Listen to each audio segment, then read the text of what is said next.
એક સામાન્ય ઓટો ચાલક જે પોતાનું પેટ કાપીને પોતાની પત્નીના સપનાઓ પૂરા કરતો રહ્યો. વડોદરાની ગલીઓમાં દિવસ રાત મહેનત કરનાર અને એ માણસને શું ખબર હતી કે એક દિવસ તેની પત્ની ક્લાસ 1 ઓફિસર બનશે.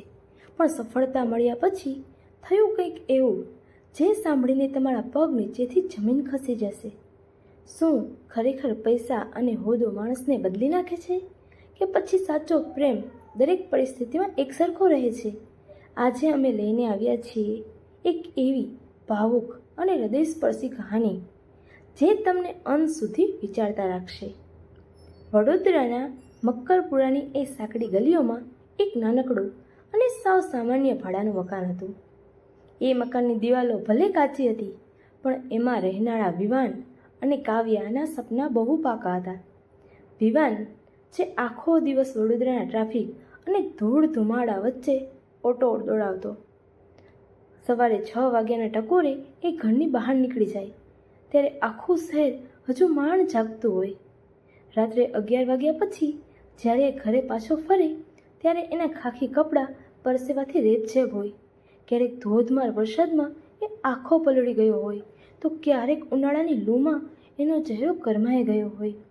છતાં ઘરના ઉંબળે પગ મૂકતા જ એના ચહેરા પર એક મીઠું સ્મિત આવી જતું. આ સ્મિત પાછળ એક અતૂટ સપનું છુપાયેલું હતું અને એ સપનાનું નામ હતું કાવ્યા. કાવ્યા એટલે માત્ર વિવાનની પત્ની નહીં, પણ એક એવી દીકરી જેની આંખોમાં ઓફિસર બનવાની જીદ હતી. લગ્ન પહેલાં ગરીબીએ એની કલમ છીનવી લીધી હતી અને અભ્યાસ અધૂરો રહી ગયો હતો, પણ વિવાનને એ મંજૂર નહોતું. એક દિવસ રસોડાના ધુમાડા વચ્ચે કાવ્યાને કામ કરતી જોઈ વિવાનને મનની વાત કહી દીધી. જો તને ફરી ભણવાની એક તક મળે તો તું ભણીશ? કાવ્યાએ ત્યારે લાચારીથી હસીને કહી દીધું હતું કે ગરીબોના સપના ક્યારેય પૂરા નથી થતા. પણ વિવાનની એ વાત કાવ્યાના હૈયા કોતરાઈ ગઈ. સપના પૈસાથી નહીં, હિંમતથી પૂરા થાય છે. ત્યારબાદ શરૂ થયો એક અગ્નિ પરીક્ષા જેવો સમય. ઘરનું ભાડું, લાઇટ બિલ અને મોંઘા થતા અનાજના ભાવ વચ્ચે કાવ્યાની કોચિંગની ફી ભરવી લોઢાના ચણા ચાવવા જેવું હતું. વિવાન હવે દિવસના 16 કલાક ઓટો ચલાવવા લાગ્યો. ઘણીવાર એવું બનતું કે બપોરે જમવાનો સમય પણ ન મળતો હતો અને રાત્રે કાવ્યા ભૂખી ન રહે તે માટે પોતે પેટમાં દુખે છે એવું બહાનું કાઢીને ખાલી પેટે સૂઈ જતો. સમાજ પણ ક્યાં બાકી રાખતો હતો. લોકો પાછળથી વાતો કરતા, જોયું હવે આ રિક્ષાવાળાની વહુ કલેક્ટર બનશે. આ બધું તો પિક્ચરમાં સારું લાગે, અસલ જિંદગીમાં તો રોટલાના ફાફા હોય છે. પણ વિવાને કાનમાં રૂ નાખી દીધું હતું. એને તો બસ કાવ્યાના નામની આગળ લગાડનાર મેડમ શબ્દ જ સાંભળવો હતો. સંઘર્ષની પરાકાષ્ઠા તો ત્યારે આવી જ્યારે કાવ્યાની પરીક્ષાની ફી ભરવાના છેલ્લા 2 દિવસ બાકી હતા. ઘરમાં ડબ્બા ફંફોસ્યા તો માંડ 300 રૂપિયા નીકળ્યા, પણ ફી તો 2500 રૂપિયા હતી. વિવાન એ દિવસે પાગલની જેમ આખા વડોદરામાં ઓટો લઈને ભટક્યો. સ્ટેશનથી માંડીને માંડવી સુધી ફેરા કર્યા, પણ નસીબ જાણે રિસાયું હતું. રાત્રે જ્યારે એ ખાલી હાથે ઘરે આવ્યો ત્યારે કાવ્યાની આંખોમાં નિરાશાના આંસુ હતા. એણે હારીને કહી દીધું, રહેવા દો વિવાન, નસીબમાં ભણવાનું નહીં હોય. વિવાન ત્યારે કંઈ ન બોલ્યો, બસ ચૂપચાપ ઘરની બહાર નીકળી ગયો. એની પાસે એક જૂનો પણ તેને અતિશય વહાલો મોબાઈલ હતો જે એની મરણ મૂડી જેવો હતો. એ રાત્રે એ મોબાઈલ વેચીને વિવાન જ્યારે ઘરે આવ્યો ત્યારે એના હાથમાં કાવ્યાના ભવિષ્યની ફીના પૈસા હતા. કાવ્યાને જ્યારે આ વાતની ખબર પડી ત્યારે એ ધ્રુસકે રડી પડી. તેને અહેસાસ થયો કે આ માત્ર પૈસા નથી, પણ વિવાનનું લોહી પરસેવો અને અતૂટ વિશ્વાસ છે. તેને ક્યાં ખબર હતી કે આ તો માત્ર એક લાંબી અને કપરી સફરની શરૂઆત હતી. સમય તો વહેતી નદી જેવો છે, ક્યારે પસાર થઈ ગયો એ ખબર જ ના પડી. વડોદરાના એ નાના અમથા ભાડાના મકાનમાં હવે માત્ર ગરીબીની ચિંતા નહોતી, પણ એક આશાની દિવેટ પ્રગટી હતી. કાવ્યાએ પોતાની રાત દિવસની ઊંઘ હરામ કરી નાખી હતી અને બીજી તરફ વિવાન એ તો જાણે પથ્થર બનીને પરસેવો પાડતો હતો. ઘણીવાર એવું બનતું કે આખો દિવસ ટ્રાફિકમાં રિક્ષા દોડાવ્યા પછી વિવાનના ખિસ્સામાં પોતાના માટે એક કપ ચા પીવાના પણ પૈસા ન બચતા. બધું જ કાવ્યાની મોંઘી ચોપડીઓ અને નોટ્સમાં વપરાઈ જતું. પણ વિવાનના ચહેરા પર થાક નહોતો. બસ એક જ જનૂન હતું, મારી કાવ્યાને સાહેબ બનાવી છે. અને આખરે એ સોનેરી સવાર આવી ગઈ. આખા મકરપુરામાં વાત વાયુ વેગે ફેલાઈ ગઈ કે રિક્ષાવાળા વિવાનની વહુ સરકારી પરીક્ષા પાસ કરીને ક્લાસ 1 ઓફિસર બની ગઈ છે. જે લોકો ગઈકાલ સુધી રસ્તે ચાલતા મજાક ઉડાવતા હતા, એ જ લોકો આજે ફૂલ હાલ લઈને ઘરે ઉમટી પડ્યા. આખા ઘરમાં સોળ બકોર હતો. મીડિયાવાળા પણ હતા અને સગાવાલાઓનો જમાવડો હતો. પણ આ બધી ધમાલ વચ્ચે વિવાન ઘરના એક અંધારા ખૂણે છુપાઈને રડતો હતો. એ આંસુ દુઃખના નહીં, પણ વર્ષોના સંઘર્ષના ફળના હતા. કાવ્યા જ્યારે ભીડ ચીડીને દોડતી આવી અને બધાની વચ્ચે વિવાનને વળગી પડીને બોલી, વિવાન, આ સફળતા મારી નથી, તમારી છે. ત્યારે ત્યાં ઊભેલા પથ્થર હૃદયના લોકોની આંખો પણ ભીની થઈ ગઈ હતી. પણ જિંદગીના વળાંકો ક્યારેક બહુ વિચિત્ર હોય છે. કાવ્યાનું પોસ્ટિંગ અમદાવાદમાં થયું. હવે બધું જ બદલાઈ ગયું હતું. મોટી સરકારી ગાડી, લશ્કર જેવો સ્ટાફ અને એસી ઓફિસ. કાવ્યા હવે મોંઘી સાડીઓ પહેરતી અને મોટા અધિકારીઓ સાથે બેઠકો કરતી. બીજી બાજુ વિવાન હજુ પણ વડોદરામાં એ જૂની ઓટો ચલાવતો હતો. બે વચ્ચે ભલે પ્રેમ હતો, પણ પેલી કહેવાય ને કે મોભાની દિવાલ ધીમે ધીમે ઊંચી થવા લાગે છે. એક દિવસ કાવ્યાએ આગ્રહ કરીને વિવાનને અમદાવાદ ઓફિસની એક મોટી પાર્ટીમાં બોલાવ્યો. વિવાન પણ બિચારો હોંશે હોંશે પોતાનો સૌથી સારો અને ઇસ્ત્રી કરેલો શર્ટ પહેરીને હરખાતો ત્યાં પહોંચ્યો. પાર્ટીમાં રંગબેરંગી રોશની અને ઠાઠમાઠ હતો. ત્યાં કાવ્યના સહકર્મીઓએ કુતૂહલવશ પૂછ્યું, મેડમ, તમારા હસબન્ડ શું કરે છે? બસ એ પળે કાવ્યાના ચહેરા પર એક સેકન્ડ માટે ફિક્કું સ્મિત આવ્યું. એ ખચકાઈ અને પછી ધીમેથી બોલી, એ પોતાનો ટ્રાન્સપોર્ટ બિઝનેસ સંભાળે છે. વિવાન, જે થોડે દૂર જ ઊભો હતો, તેના કાનમાં આ શબ્દો ગરમ શીશાની જેમ ઉતર્યા. તેના હાથમાં રહેલો પાણીનો ગ્લાસ ધ્રુજવા લાગ્યો. તેને એ વાતનું દુઃખ નહોતું કે તેને જૂઠું બોલાયું, પણ એ વાતનું ઝેર ચડ્યું કે તેની 7 વર્ષની મહેનત અને ઓટોના પૈડે કમાયેલી ઈમાનદારી કાવ્ય માટે આજે શરમ બની ગઈ હતી. પાર્ટી પતી અને ઘરે પાછા ફરતી વખતે ગાડીમાં મૌન છવાઈ ગયું હતું.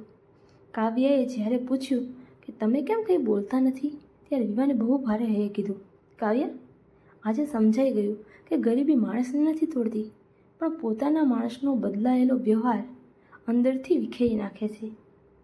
એ રાત્રે કાવ્યાને ઊંઘ ન આવી. તેને સતત પેલો મોબાઈલ યાદ આવતો હતો, જે વિવાને એની ફી ભરવા માટે વેચી દીધો હતો. તેને પોતાની ભૂલનો અહેસાસ તો થયો, પણ મોડું થઈ ગયું હતું. ના, બીજા દિવસે સવારે કાવ્યાએ જે નિર્ણય લીધો એ જોઈને તો આખું શહેર દંગ રહી જવાનું હતું. અમદાવાદના એ આલિશાન સરકારી હોલનો નજારો જ કંઈક અલગ હતો.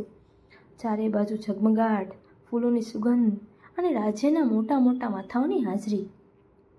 આજે કાવ્યાને એના શ્રેષ્ઠ કામ બદલ રાજ્યપાલના હસ્તે સન્માન મળવાનું હતું. આખા હોલમાં તાળીઓનો ગડગડાટ થયો જ્યારે માઇક પર કાવ્યાનું નામ ગુંજ્યું.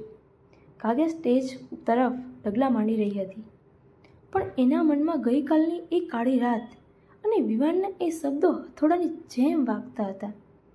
ગરીબી નથી તોડતી, પણ પોતાના બદલાયેલો વ્યવહાર તોડી નાખે છે. એને પોતાની જાત પર ધિક્કાર થઈ રહ્યો હતો કે જે માણસે એને આ સ્ટેજ સુધી પહોંચાડવા માટે પોતાનું લોહી બાળ્યું, એને જ એણે આ દુનિયા સામે સ્વીકારતા શરમ અનુભવતી હતી. હોલના છેલ્લા ખૂણે અંધારામાં એક ખુરશી પર વિવાન સાવ મૂંઝાઈને બેઠો હતો. એના પહેરવેશમાં કોઈ ભપકો નહોતો. બસ એ જ સાદો ઇસ્ત્રી કરેલો શર્ટ અને હાથમાં હજુ પણ ઓટેલની ચાવીઓનો જોડો હતો. એ તો બસ પોતાની કાવ્યાને દુનિયાના શિખરે જોવા આવ્યો હતો. સ્ટેજ પર જ્યારે એન્કરે પૂછ્યું કે મેડમ, તમારી આ સફળતાનું સૌથી મોટું રહસ્ય શું છે, ત્યારે એક ક્ષણ માટે તો આખા હોલમાં સોપો પડી ગયો. કાવ્યાની નજર ભીડમાં ઊભેલા વિવાન સાથે ટકરાઈ. વિવાનની એ શાંત આંખોમાં આજે પણ એ જૂનો પ્રેમ હતો. કોઈ ફરિયાદ નહોતી. કાવ્યાએ માઇક પકડ્યું ત્યારે એનો અવાજ થોડો ધ્રુજતો હતો. એણે ગળગળા અવાજે બોલવાનું શરૂ કર્યું. આજે હું જે કંઈ છું એ મારા નસીબથી નહીં, પણ એક માણસના બલિદાનથી છું. જ્યારે મારી પાસે ભણવાની ફીના પૈસા નહોતા ત્યારે એણે મને રાત્રે ચૂપચાપ જઈને પોતાનો જીવથી વહાલો મોબાઈલ વેચી દીધો હતો. જ્યારે આખું શહેર મારી મજાક ઉડાવતું હતું ત્યારે એ જ હતો જેણે મને કીધું હતું કે તું ઓફિસર બનીશ. હું ભણતી હોય ત્યારે મોડી રાત સુધી જાગીને મને ચા બનાવી આપતો. કાવ્યાની આંખોમાંથી દળ દળ આંસુ વહેવા લાગ્યા. આખો હોલ શ્વાસ રોકીને સાંભળી રહ્યો હતો. પછી કાવ્યાએ આખા હોલ સામે ગર્વથી છાતી કાઢીને કહ્યું, હા, મારા પતિ આજે પણ ઓટો ચલાવે છે અને મને આ વાતનું ગર્વ છે, શરમ નહીં. આ શબ્દો સાંભળતા જ આખો હોલ તાળીઓના ગડગડાટથી ધણધણી ઉઠ્યો. કાવ્યા સ્ટેજ પરથી ઉતરી અને સીધી પાછળના ખૂણે બેઠેલા વિવાન પાસે દોડી ગઈ. હજારો લોકોની નજર સામે એણે વિવાનના પગ પકડી લીધા. વિવાન ગભરાઈ ગયો. એણે કાવ્યાને ઊભી કરતાં પૂછ્યું, કાવ્યા, આ શું કરે છે? કાવ્યા ડુસકા ભરતી બોલી, વિવાન, ગઈકાલે હું સફળતાના નશામાં અંધ બની ગઈ હતી. મને માફ કરી દો. સાચી ઓફિસર તો હું આજે બની છું જ્યારે મેં મારી ઓળખ સ્વીકારી છે. વિવાને એની આંખો લૂછતા બહુ સુંદર વાત કહી. પગ ન પકડાય ગાંડી. પતિ પત્નીના સંબંધમાં માફી કરતાં સમજણ મોટી હોય છે. એ દિવસ પછી વડોદરાના મક્કરપુરાની એ ગલીઓમાં વિવાનની ઓટો જ્યારે નીકળતી ત્યારે લોકો એને માત્ર રિક્ષાવાળો નહીં પણ એક સાચો હીરો માનતા. કાવ્ય હવે મોટી ગાડીઓમાં ફરતી હોવા છતાં એ ક્યારેય એ કહેવામાં અચકાતી નહીં કે એનો પાયો એ ખાખી વર્દીવાળા વિવાનના પરસેવામાં છે. દુનિયા માટે એ ક્લાસ 1 ઓફિસર હતી, પણ વિવાન માટે એ આજે પણ એ જ કાવ્ય હતી જેના સપના પૂરા કરવા માટે એણે પોતાનું બધું જ હોમી દીધું હતું. સંઘર્ષ ભલે વિવાનનો હતો, પણ જીત એમના અતૂટ પ્રેમની થઈ હતી.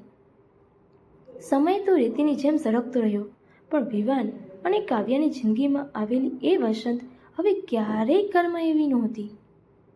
કાવ્યા હવે માત્ર લાલ લાઇટની ગાડીમાં ફરતી અધિકારી નહોતી, પણ હજારો ગરીબ દીકરીઓ માટે હિંમતનું બીજું નામ બની ગઈ હતી. અને પેલો વિવાન, એ તો એવો ને એવો જ ભોળો અને મહેનતુ. આજે પણ એ જ ખાખી વર્દી પહેરીને સવારે 6 વાગ્યે વડોદરાના રસ્તા પર પોતાની ઓટો લઈને નીકળી પડતો. હવે તો આખું શહેર તેને ઓળખતું હતું. રિક્ષામાં બેસનારા મુસાફરો આદરથી પૂછતા, વિવાનભાઈ તમે જ છો ને? જેણે વહુને સાહેબ બનાવી ત્યારે વિવાન મલકાતા મોઢે બસ એટલું જ કહેતો, સાહેબ, મેં તો બસ ડગલે ને પગલે એનો હાથ પકડી રાખ્યો હતો, બાકી મહેનત તો એની જ હતી. પણ આ વાર્તાનો અસલી વળાંક તો હવે આવવાનો હતો. એક સાંજે કાવ્ય ઓફિસેથી ઘરે આવી ત્યારે એની આંખોમાં એક અજીબ ચમક હતી. એના હાથમાં રહેલી ફાઇલ વિવાન સામે ધરીને એણે કહ્યું, વિવાન, ભગવાને આપણને બધું જ આપ્યું છે, પણ હવે મારે આપણી પેલી ગરીબીના દિવસોનું દેવું ચૂકતે કરવું છે. વિવાનના પ્રશ્ન સામે કાવ્યએ મક્કમતાથી કહ્યું, આપણે મળીને એવા બાળકો માટે ભણવાનું કેન્દ્ર ખોલીશું જેમના સપના પૈસાના અભાવે દટાઈ જાય છે. વિવાનને પેલા દિવસો યાદ આવી ગયા જાણે એણે પોતાની વહાલી વસ્તુઓ વેચીને ફી ભરી હતી. એણે હરખભેર હા પાડી અને જન્મ થયો સપનાઓનું ઘરનો. વડોદરાના એક ખૂણે નાનકડું કેન્દ્ર શરૂ થયું. ત્યાં ભીતો ભલે નવી હતી, પણ એમાં ગુંજતી આશાઓ બહુ જૂની હતી. કાવ્ય પોતાની રજાના દિવસે એસી ઓફિસ છોડીને પેલા બાળકો વચ્ચે બેસીને એમને ભણાવતી, અને વિવાન, એનું કામ તો સૌથી વહાલી સેવા હતી. એ દરરોજ પોતાની ઓટામાં ગલીએ ગલીએ જઈને ગરીબ બાળકોને વીણી વીણીને ક્લાસ સુધી મફતમાં લાવતો. હવે દુનિયા એમને કોઈ મોટા સાહેબ કે રિક્ષાવાળા તરીકે નહીં, પણ સપનાઓના સોદાગર તરીકે ઓળખવા લાગી હતી. એક દિવસની વાત છે. એક દિવસ ભણતા ભણતા એક નાનકડી છોકરીએ વિવાનનો હાથ પકડ્યો અને પૂછ્યું, અંકલ, મારા પપ્પા પાસે પણ પૈસા નથી, તો તો શું હું ક્યારેય મોટી ઓફિસર નહીં બની શકું? વિવેનની આંખો ભીની થઈ ગઈ. એણે એ બાળકીના માથે હાથ મૂકીને કીધું, બેટા જો, મહેનત કરવાનો દમ હોય અને વિશ્વાસ અડગ હોય તો આ દેશમાં ઓટો ચલાવનારની પત્ની પણ ઓફિસર બની શકે છે, તો તું કેમ નહીં? કાવ્યા આ દ્રશ્ય દૂર ઊભી જોઈ રહી હતી. એની આંખોમાં હર્ષના આંસુ હતા. રાત્રે જ્યારે આખું શહેર ઝંપી ગયું હતું અને આકાશમાંથી મીઠો વરસાદ વરસી રહ્યો હતો, ત્યારે બંને જણા ક્લાસની બહાર બેઠા હતા. કાવ્યાએ વિવાનનો ખડબચડો પણ પ્રેમાળ હાથ પોતાના હાથમાં લીધો અને ધીમેથી કહ્યું, વિવાન, તમે મને માત્ર લાલ લાઇટની ગાડીમાં બેસતી ઓફિસર જ નથી બનાવી, પણ મને એક સાચી અને ઉમદા વ્યક્તિ બનાવી છે. વિવાન આકાશ સામે જોઈને હસ્યો અને બોલ્યો, કાવ્યા, સાચો સંબંધ એ નથી કે જે માત્ર સાથે જીવે, પણ એ છે જે એકબીજાના સપનાઓ માટે આખી જિંદગી જીવી જાણે. વરસાદની એ ભીની માટીની સુગંધમાં આજે પણ એક સંતોષ હતો, કારણ કે હવે એ એમના સપનાઓને માત્ર 2 જણના નહોતા, પણ આખા વડોદરાના ગરીબ બાળકોના ભવિષ્યમાં મહેકી રહ્યા હતા. તો મિત્રો, આ હતી વિવાન અને કાવ્યની એક એવી ભાવિક કહાની જે આપણને શીખવે છે કે સાચો પ્રેમ માત્ર શબ્દોમાં નહીં, પણ એકબીજાના સપનાઓ પૂરા કરવામાં હોય છે. જીવનમાં પૈસા, સફળતા અને મોટું નામ બધું મળી શકે છે, પણ મુશ્કેલીના સમયમાં સાથ આપનાર માણસ બહુ ભાગ્યથી મળે છે. જો તમને પણ લાગે છે કે સંબંધમાં માન, વિશ્વાસ અને સાથ સૌથી મહત્ત્વનું છે, તો આ વાર્તા જરૂર તમારા પોતાના લોકો સુધી શેર કરજો. અને હા, કમેન્ટમાં તમે આ વાર્તા ક્યાંથી જોઈ રહ્યા છો તે જરૂર લખજો. આવી જ અવનવી અને હૃદયસ્પર્શી વાર્તાઓ મેળવવા માટે કોમેન્ટમાં નેક્સ્ટ લખવાનું ભૂલતા નહીં. જય માતાજી. આભાર બધા મિત્રોનો.